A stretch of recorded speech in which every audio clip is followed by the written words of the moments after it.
Once upon a time in a bustling coastal village, there lived a young woman named Mia.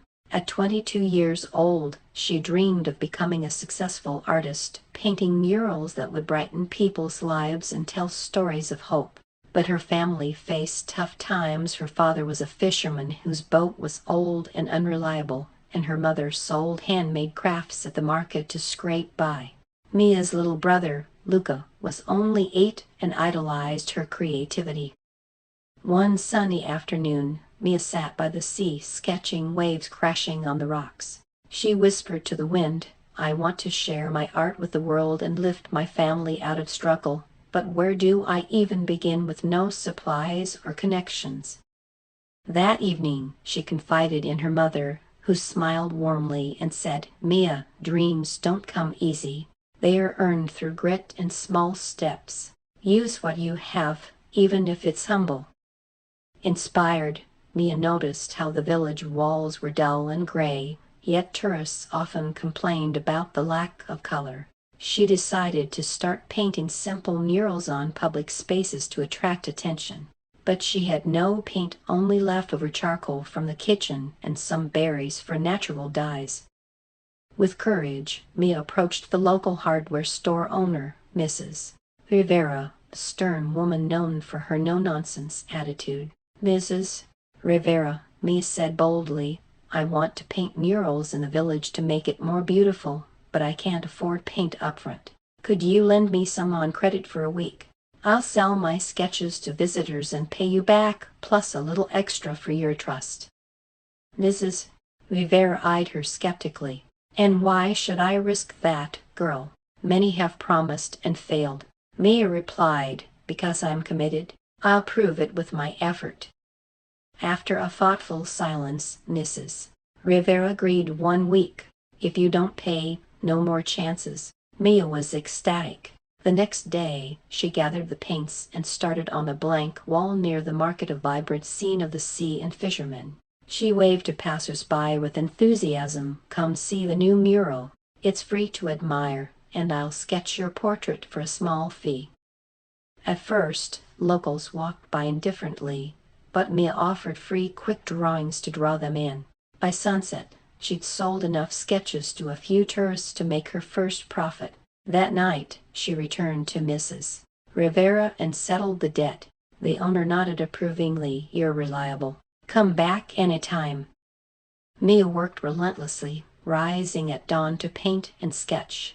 After a month, she'd saved enough for better brushes and colors. A tourist once suggested, "Your murals are lovely, but why not teach classes? You could earn more and inspire others." The idea thrilled Mia, but terrified her too. She'd never taught before. This was when she truly understood nothing worthwhile is handed to you. Growth demands risk and learning. Mia asked Mrs. Rivera for tips on running workshops.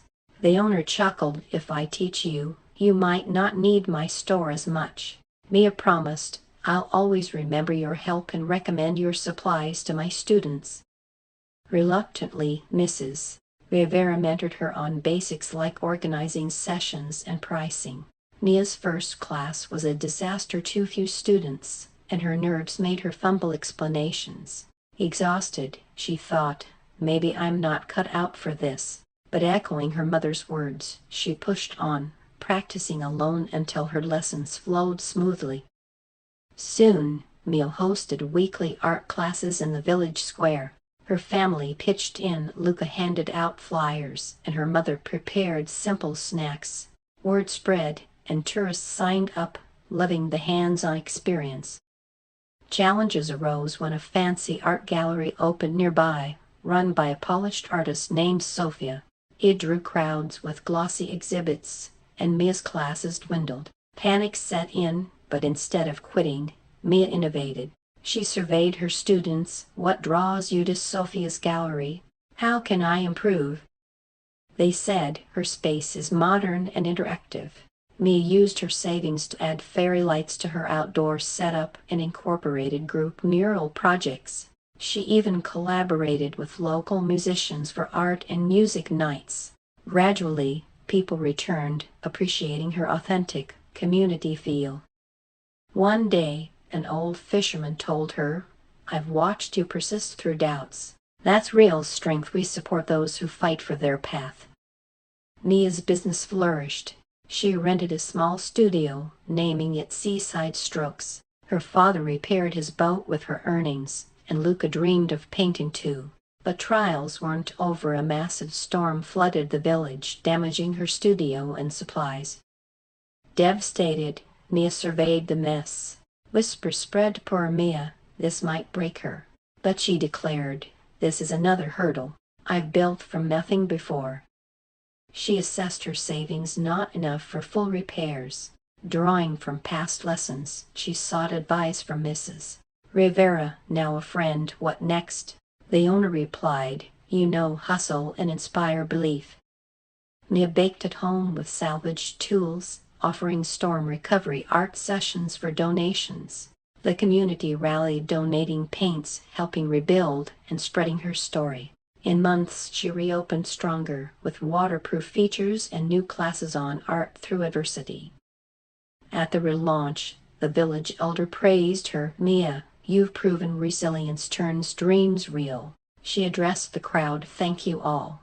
This journey shows dreams cost effort and heart. Setbacks build strength. Self-reliance invites help. Persistence wins. Nothing is free, but with it, limits vanish." Mia's studio became a beacon, drawing visitors far and wide. Her tale reminds us, chase your vision fiercely, learn from falls, and earn your triumphs. You can too. Start today, for everything is achievable.